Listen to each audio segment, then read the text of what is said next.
Thank you everyone so much for joining us for today's conversation, Creating Breakthrough Moments in Leadership. A few housekeeping items before we begin. All lines are on mute and will remain on mute for the duration of our session. We have time for answering questions, so if you have questions as we're going along, please submit them in the Q&A box at the bottom of your screen. And always the most popular question, is the session being recorded? Yes, it is being recorded, and we will send out the replay to all registrants in the next couple days. So without further ado, let me hand it over to my colleague, Sally, to get us started. Thank you. Good day, everyone, and welcome to the LHH ICEO Executive Conversation Series. As noted, I am Sally Washlow. I'm one of the ICEO practice leads on the North American team. I will be moderating today's discussion. In our discussion, we will explore how senior leaders must navigate complex challenges and transformation while delivering on organizational success. Our conversation will last about 45 minutes, and as my colleague mentioned, we do welcome questions in the Q&A, which my team and I will be monitoring. So thank you for joining us today.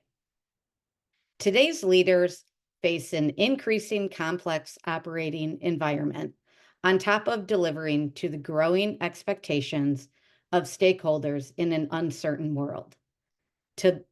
Leaders feel overwhelmed and underprepared. Today, we have three expert advisors who will share their own experience and how they have supported senior leaders navigating today's complex operating environment. Through our ICEO executive advisory practice, Luella, Hans, and Kathy, individually and collectively with our ICEO team, have helped leaders accelerate their success, all of which we will dive into during our time today. Let me now turn it over to our advisors to provide an introduction of themselves. I'll start with you, Luella. Hi. Hello, everyone. It's nice to be with all of you. My name is Luella Chavez D'Angelo, and I have been an LHH ICEO Senior Advisor for about 5 years.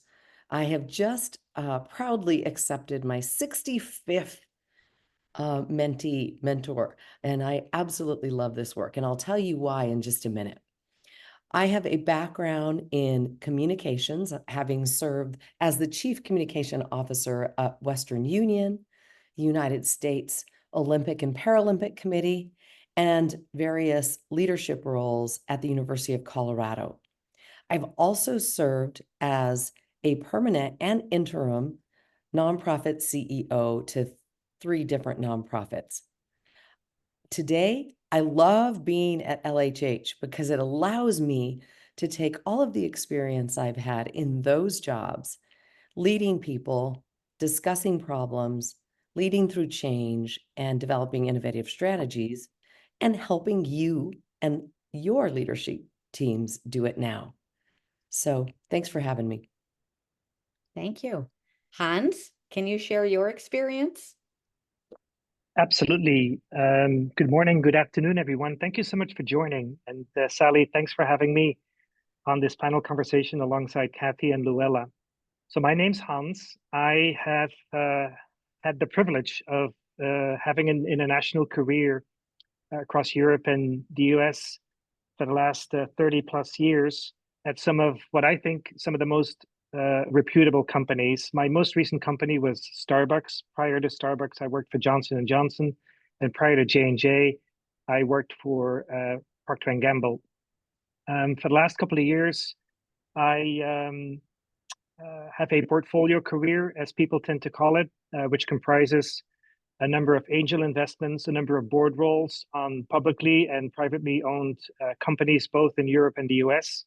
But last but not least, also includes the privilege of working with executives as a mentor or as an advisor. And I have been associated with ICEO LHH for about a year now and have met some of the most wonderful people who actually, to be honest, have become friends along the way. Thank you, Hans. I'll turn to you, Kathy. Thank you. Hello, everyone. I'm honored to be even considered on this illustrious panel today. My name is Kathy Nass, and I had a long career as a banker, accidental banker, I think. And when Sally talked about the word overwhelmed and underprepared, I think those were the two catchphrases of my increasing responsibilities as a banker. I was CEO of both a publicly traded bank and then also a privately held institution before retiring the beginning of 2019. And I chose to work with a LHH for the very people you see on this call, the colleagues I get to work with, what they bring to the table, and how they help me deliver on the experiences I've had to help our clients. It's unparalleled. So it's exciting to be here, and hopefully you all will get as much out of this conversation as we did putting it together. Thank you all. We will have a great conversation today, and I've really been looking forward to this. Before we embark upon our key themes of today's conversation, let me provide a bit more context. I'll share with you that 15% of CEOs appointed to the largest companies in 2023 were deemed failed appointments. That means lasting less than 2 years in the role, and that has actually up from 9.6% since 2019. Boards and leadership teams are turning to executive advisory and mentoring services to support senior leadership teams and rising leaders. Having an executive advisor is a way to accelerate success, whether it is a recently promoted executive, supporting onboarding for a new hire at an organization, or even looking within succession planning as you prepare leaders for upcoming roles and generational shifts that are occurring within every organization today. Our advisors can offer invaluable advice that leaders struggle to find elsewhere. They are engaged to be a thoughtful, lending ear to help accelerate leaders' success. So I'm going to move to our first topic. And you'll see in today's conversation, we have some key themes. So our first theme is how an advisor can challenge a leader's viewpoint and offer a new perspective. They can also pinpoint areas where performance can be increased or even be a thought partner in resolving a crisis. Luella, Kathy, and Hans will share more and bring to life their experiences in the work that they've done in this area. Luella, I'm going to start with you. Thank you, Sally. You know, in this particular area, I like to bring an out-of-the-box approach to working with our clients. I find that most of our clients, they understand what they're doing, right? They understand the finances, they understand the complex problem or the strategy that they're working towards, but oftentimes they've forgotten 4 things in terms of self-awareness, adaptability, communication, and transparency in that communication, and whether or not their approach is collaborative. So what I like to do is really unpack the problem that my client is facing, but really look at that person's strengths and weaknesses. Do they know their own strengths and weaknesses? Do they need to be more aware, self-aware of what they bring to that decision or not? Are they adapting? Are they adjusting the strategy because of market changes or internal stakeholder needs or external stakeholder needs? Are they sharing their vision at the right time and with the right people and with the right transparency? Because if they're not, they might not be inspiring people to get there and take the hill that they want them to take. And then, of course, are they being collaborative? Of course, we all believe we're collaborative by nature, but sometimes we're so worried about the finance or the goal itself or some of the challenges that we face along the way, we forget, oh, wait a minute, the way I might be approaching this might not be inspiring the teamwork that I need or the innovation that I need. So I really like to use those 4 buckets as a way to kind of help people think about the viewpoint they're coming at or the perspective that they're bringing to a challenge. Thank you, Luella. I think those are great perspectives to bring to leaders. And, I'll often share, we don't have a horse in this. We want them to win and succeed. And I think that bringing those things to light are really helpful for a leader. Kathy, can you share some of your experiences? Yeah, following on to what Luella said, it brings to mind a client that I worked with was promoted into a new environment. Her boss did not want her in the job and went as far as actually to send a spreadsheet as to why the person should not be in the role. You want to talk about navigating a difficult environment?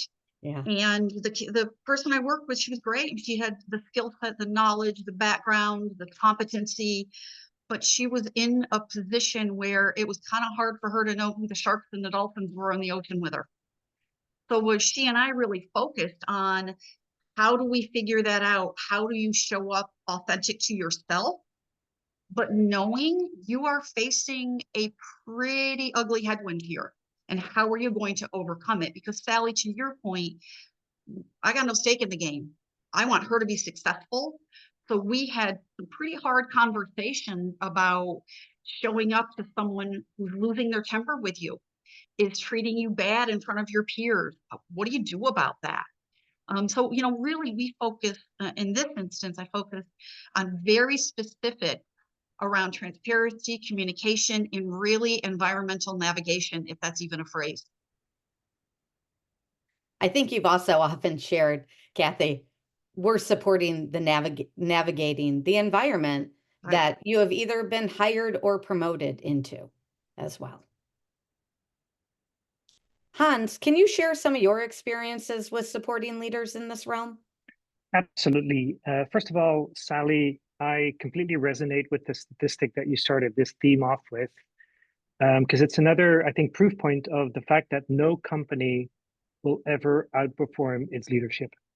Okay, so if you just accept that to be true, then it makes total sense for companies, whether it's companies represented on this call or otherwise, for companies to offer their critical leaders, the key leaders in the organization, the support that they deserve, to give them almost a personal board of advisors that can help them navigate all of the challenges across the business, whether it's in an existing role, a new role, or the next level, as Luella and Kathy had talked about.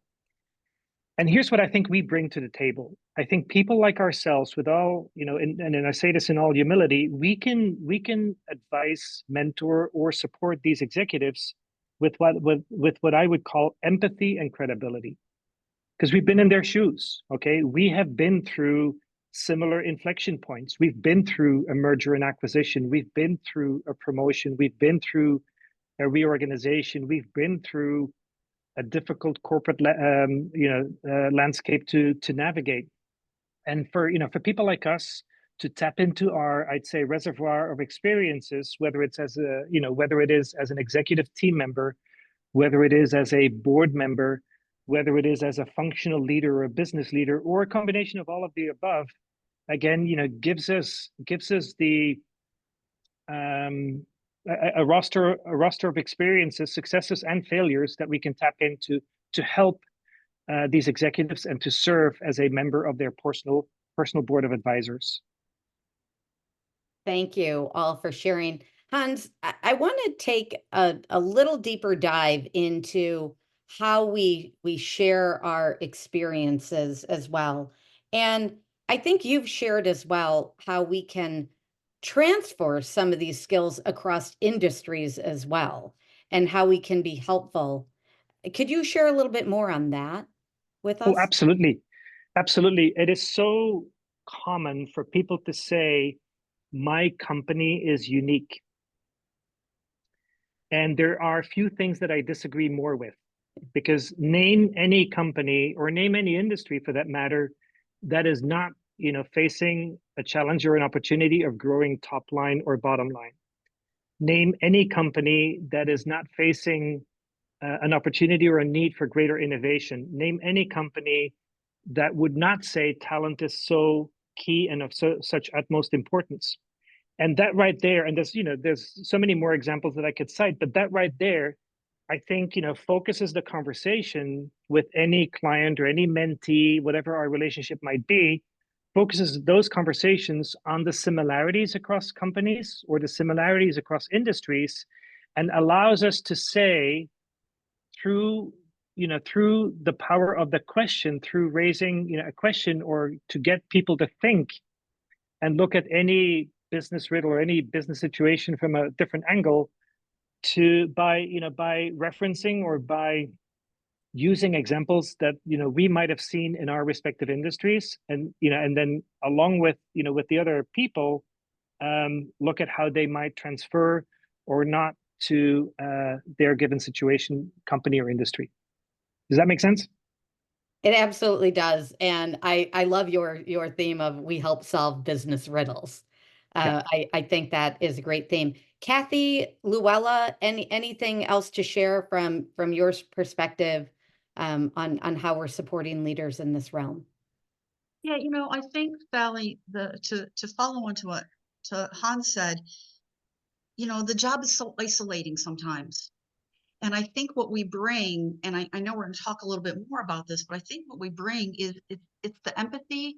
But Hans, you always say it right. Like we've seen this movie, we've done this stuff, we've lived this world, we know how it feels, and that brings our unique experience, brings validity and credibility to the words that we're bringing to our clients, and I think that makes a big difference for our folks. I totally agree. And I think we understand the environment, so the dynamics that they might be living in. So not only the business challenge that they might have, but the politics around the work office, maybe stressors, or also enticing aspects of working with the board, working with their own colleagues, and also, figuring out a way to not only contribute as a C-suite leader and be an effective one, but also be an effective, high-performing team leader for the people that report to them. And I completely agree. I love this. We have seen these movies. We've had a leading role in these movies. And there hasn't been, I mentioned these 65 clients I've had, there hasn't been a situation that was so different that I couldn't kind of say, let me share with you one experience I had. Now, here's what I did: take and glean from it what you want, and think about, things that I did that worked, things that I did that didn't. And let's think about how that might apply with the challenge you're working on right now. So it creates a give and a take, and it's a lovely experience. Sally, we had a peer advisor call, a group of us, and one of our peer advisors, who I'll leave nameless, said, I found out I was fired when it was on the front page of the newspaper. And I've used that story with clients, like, this is reality. Yeah. And our team brings okay, I not only did that happen, but I lived through it, and here's what I did.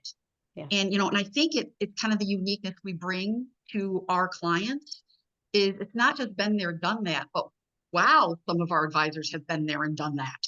Mm-hmm. Yeah. Yeah.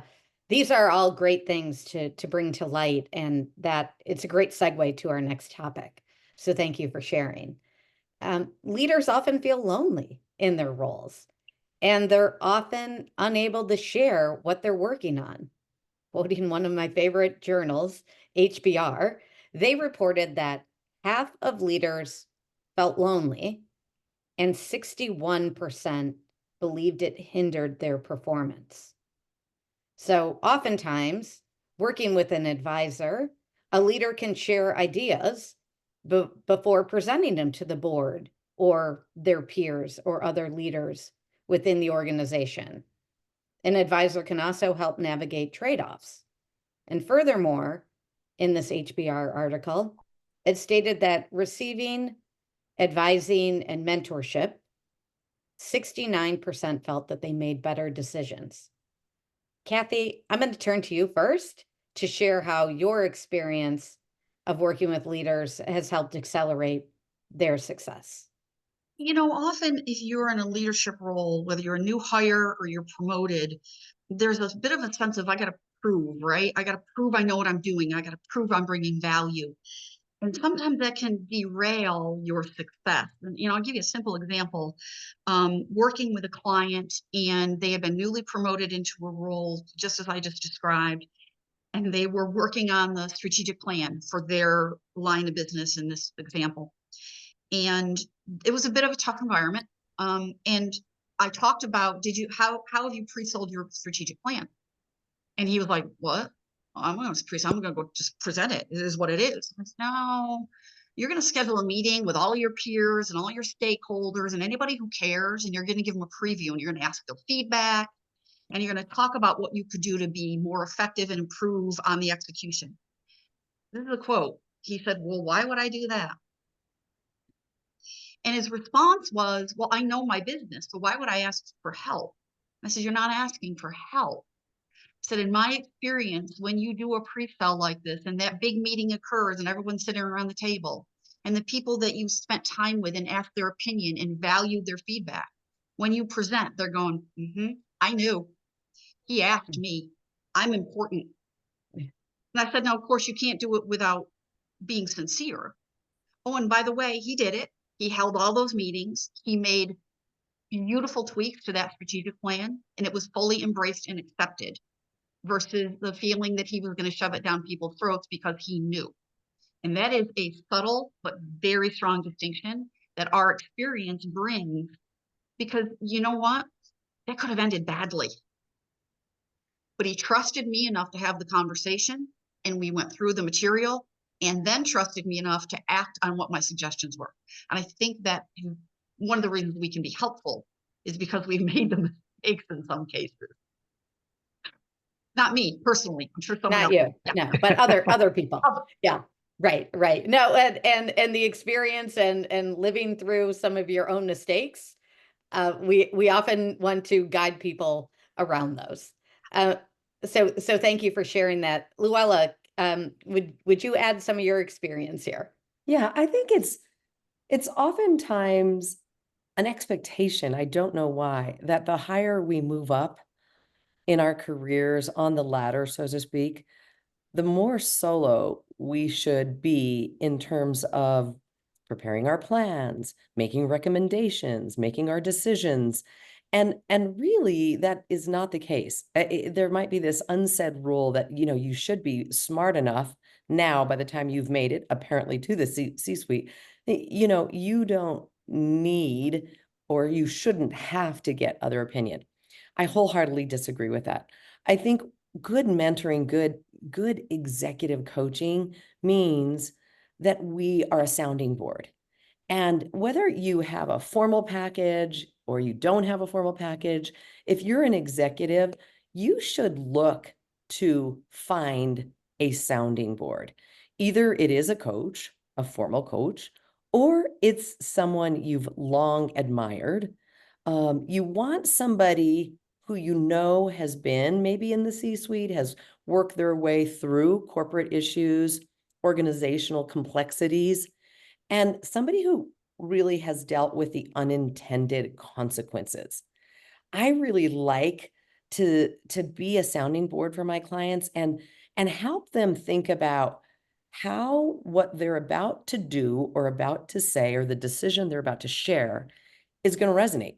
So let's anticipate how your internal stakeholders might perceive that, and how your external stakeholders might perceive and respond to that. And I think the other thing that it's such a simple thing, and maybe some of us have done it, but I know it helped me in my own career. It did help me to have a more formal coach, but even just something as informal as putting together, when I was just promoted into the C-suite as Chief Communication Officer at Western Union, I identified 10 women in Denver that could be a sounding board for me, executive women. And I said, look, if I buy lunch or drinks and we do this maybe once a quarter, could I kick the tires with you on some of the issues that I'm dealing with, some of the decisions I'm grappling with. It has been the smartest thing I've ever done in my career, because here are 10 other perspectives of helping me think about how I can communicate my strategy or think about the things that I might not have been factoring in. So I just think you don't have to live it alone. You don't have to be alone. There are formal and informal ways to do it. And I know we love doing it for our clients. Yeah. I think, thank you for sharing that. I think that's a great way for executives that you are so focused on the day to day and delivering the needs of that, not only working, 1v1 with an Right. advisor, but pushing someone to think even beyond their network and even cross industries as well. Exactly. So thank you for sharing that. Hans, I'd like to turn to you to share some of your experiences, how you've worked in this realm. Yeah. First of all, very wise words have already been spoken by Luella and Kathy, so I'll try to limit myself to being additive to this conversation versus repetitive. And first off, I think it's important to call out that the statistic that you quoted, Kathy, does not just apply to CEOs. Okay. Any leader of any organization is lonely. Okay. So this applies, or this phenomenon is applicable to many executives in any corporation. And the other reality is that it's not because you're at the top of your organization, how large or small it may be, that you're any less human. In fact, the opposite is true. And that's where I think we come in, and we have such an important and beautiful role to play.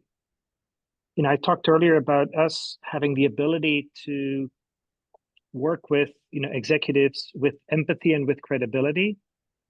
And that's exactly what we do. We can offer these people at moments of loneliness or at moments of doubt, we can offer them a safe space where it's okay to be human, where it's okay to be vulnerable, where it's okay to vent, and equally important, where it's okay to soundboard and pressure test ideas, things that they're contemplating, whether it's the launch of a new product or service, whether it's a reorganization, whether it's promoting yes or no, this or that individual, or whether it's, ironing out some wrinkles that they may have with headquarters or with another region or with another business unit.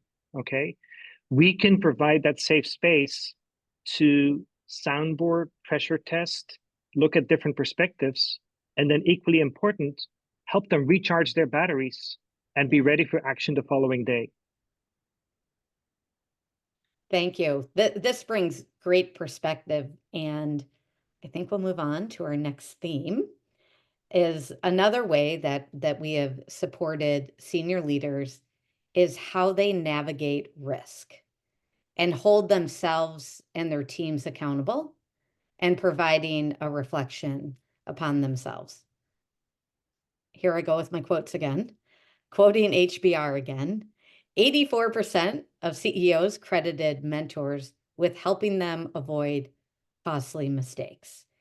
And I think you were just discussing this theme, Hans. So I'm going to start with you in how we help leaders navigate risk and also avoid some costly mistakes. Yeah. Look, people make mistakes all the time, okay, individually or collectively. Nobody's ever perfect. And therefore, I think it's important for us to, in any relationship that we have with, any of our clients or any of our mentees, is to make sure that people learn from those mistakes. And that we, always find that nice balance of pivoting the conversation towards this is happening or this has happened. What have you personally learned, or what do you think the team has learned? And then to help prepare them to just make sure that they set that tone within their respective team or within their respective organization to be a learning organization. Because if not, they'll not be inclined to take further risk. They'll not be inclined to be bold and courageous going forward. In fact, they'll be inclined to be ultra cautious and ultra conservative, which in many ways I would submit might be the beginning of the end when it comes to, their team's performance or their company performance. So it's important we do that. Mm-hmm. I think it's equally important we play a role of encouragement. Okay. When mistakes have been made, or when something or somebody has failed, and failing is a strong word, so take this with a grain of salt here. It's so natural and so human and so easy to start doubting yourself as a leader. And that is to be avoided, because I think one of our key roles, probably one of our most important responsibilities as a mentor or as an advisor to executives, is to help them look at themselves as a half full glass, as somebody who has just a little more superpowers and just a little more strengths than otherwise, and make sure that they really leverage those when they go, go into the arena again, with their respective teams and organizations. I think it's also important that we help them crystallize what really needs to be true and what really is mission critical whenever they take on their next endeavor, so that they can be as focused as possible on capitalizing on the learnings, B, leveraging their superpowers, and B, be laser focused on the task at hand. I think those are super helpful tips for leaders and organizations. Luella, I'm going to turn to you to get your perspective. I agree with everything Hans said. And there's another notion that I would just advise people to unpack a little bit more. And that's the notion of leadership agility. So we know, right, what good leadership looks like. But leadership agility is a little bit different. It's, am I ready for the change that I may not expect? Am I ready for something to happen in the team that I'm not expecting? And this agility can apply to how fast technology is changing our lives, how fast globalization is changing our lives, how fast and things move with our competitors. And, sometimes even how fast, hey, we're looking at that right now with changing governments, right? There could be new things that affect our business model. And I think sometimes leaders are focused on the task at hand, as Hans and Kathy pointed out, but they may not be thinking about, oh, what would I do if this happens? And it's kind of a mini scenario planning in our minds, but it's super important to do. I was thinking about, making an example here today, and to preserve, our clients' privacy, I just use one that all of our listeners today can go out and find. If you really study and think about Satya Nadella, right? When he took over in 2014, he took over as CEO of Microsoft. When he took over, it was a very traditional, closed off culture. The Microsoft was focused primarily on Windows and Office. That was the extent of their priorities. But Satya knew he needed to be competitive. He didn't know exactly what was coming, but he had to start thinking about what he needed to get ready for. So he started to talk about this shift to cloud computing and AI. He started to talk about cultural transformation. He gleaned this term, which I like very much, and it's go from trying to be the company that knows it all. Let's be the company who learns it all, right? And I think there's so much learning in that. He went from this closed off in developing a culture that had empathy and inclusivity. And inclusivity is, not a scary term. It's that we value your opinion. We value the skill you bring. We value the perspective you have. And we know that if we listen to our employees, we are going to get greater innovation, and thus we'll be able to respond to our employees, our customer, and societal needs better.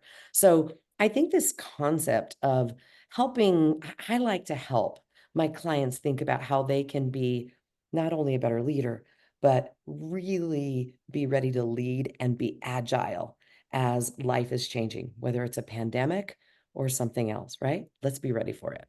I think we've learned over the past 5 years that we certainly have to be agile as leaders. And Kathy, I think you bring great examples as well here. Can you share?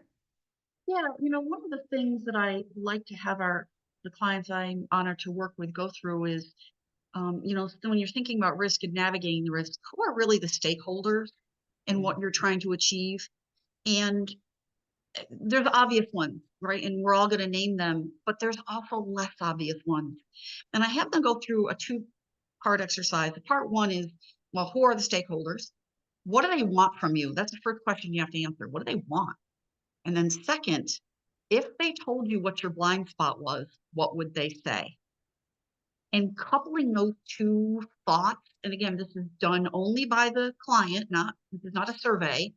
It's their perspective, but it really is eye-opening for folks because many times, because they're so, to Tom's point, they're so focused, they're so heads down to getting it done. This allows folks to take a step back and think about things like agility and decision-making and stakeholders in a bit of a different way. And it's been very successful to the clients I've worked with to answer those two questions. Who are they? What do they want? And what would they tell me my blind spot was? Thank you for sharing that. Throughout this whole theme, what I've heard is that we're really helping them think through and navigate these issues while taking a step back in a safe place. So I think it's often determined, are we coaching versus advising in this realm? And we're often supporting high potential leaders, and we're preparing them early on for what they're stepping into. And having an advisor guide them can be extremely helpful from the lenses of leaders like yourself who have walked in that path. And furthermore, bringing a community of experts to draw upon their critical knowledge as well. So it isn't always just 1v1. It could be other members of the team that we bring in and draw upon their expertise. Kathy, can you share in your experience with these engagements how you've worked not only as a lead, but as a team member to support executives? Yeah, it's a great concept, Sally. Throughout my career, I had coaches, and they were fabulous and they helped me, but they'd never done what I was doing. So their help was a little bit from the sidelines, right? I'm the quarterback. I'm on the field. The plays are evolving. Holy cow. I became the CEO of a publicly traded company and went to my very first ever investor conference 3 days later. Never been to one before. Had no idea what I was doing, right? You're thrown off the deep end of the pool, friends. And having had that experience, and you all are laughing at me, but I know you've had it too. But having had that experience, I can offer value and insight and maybe some suggestions for not like, oh, let me tell you how hard it was when I was a CEO. But let me tell you about this experience I had, and let's help you learn from what happened with me. And I think that to me is the critical difference. And that's why I was so drawn to this service that we offer, because it's different and it's practical. And we have been there and done that and made some mistakes along the way, to Han's point. Well, I love that, Kathy. And you obviously were thrown into that pool and you survived. So you know how to swim. So thank you for sharing. Hans, I think you bring a great perspective here as well. Can you Well, I share? hope so. I certainly hope so. But first, I want to know what the stock price did after your first investor conference, Kathy. But we can follow up offline. But look, I mean, we could probably have a long, highly theoretical, philosophical conversation around what's the difference between advising, mentoring, and coaching. And at the end of the day, maybe it doesn't matter as much because we've said it multiple times in this conversation thus far, we've been in their situation, so we can tap into our experiences. One question I'd like to pose oftentimes to people is the following one. How do you want to be talked about when you're not in the room? Okay. And then typically people would say strategic, visionary, inspirational, and the list goes on and on.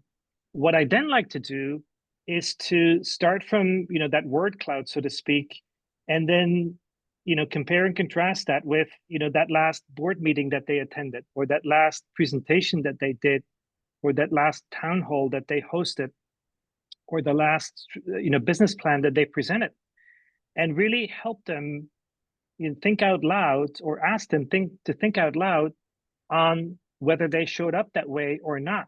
Because at the end of the day, people are their conversation.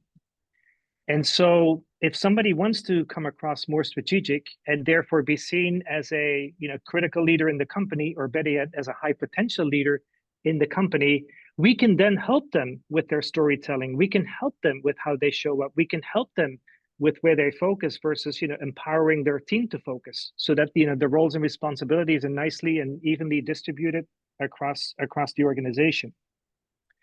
When it comes to people's potential, the other question that I oftentimes tend to use, or advice that I oftentimes tend to give, is act as if you belong. Okay. And so then, go with these people through, what does it take to be a C-suite leader? What does it take to be an enterprise leader versus a business unit leader or a regional leader? So, are you able to act and orbit at that next level? Are you able to entertain a conversation with a board member at a board level versus otherwise, and use those questions to guide, questions combined with specific use cases, whether it's a business plan, whether it's a town hall, whatever the example might be, to help them get ready for either that next level, or help them show up and be talked about the way they want to be talked about. That is really helpful from both of you. This has been a great conversation, and we have taken questions along the way and appreciate everyone's comments. We have 2 minutes left, and I want to be very respectful of time. If anyone has a last minute question they want to put in the Q&A chat, we are open for those. And I would also, I do have a question that has come up along the way, is how often in these engagements are you meeting with your clients? And I'm going to throw that to Luella because we have less than 60 seconds. Okay. It depends on what the client needs. Sometimes the client needs a weekly conversation, at least in the beginning, to kick things off. Most often it is every 2 weeks. When it is a longer engagement and the client has more time, depending on what their goals are, their objectives are, their opportunity and challenge is, sometimes it's every 3 weeks. I don't think coaching, advisory, mentoring, I believe, as Hans said, is what we do is really a combination of all three. I don't think it's effective if you're not meeting at least every 2 to 3 weeks. You need the consistency. You need the accountability, both accountability to the client, but your responsibility and commitment to the client, their responsibility and commitments back to you. And we need to touch base. We need to see how we're doing on those homework assignments, on those thought-provoking test or pressure testing ideas we've given our clients. So I think that's about the good cadence.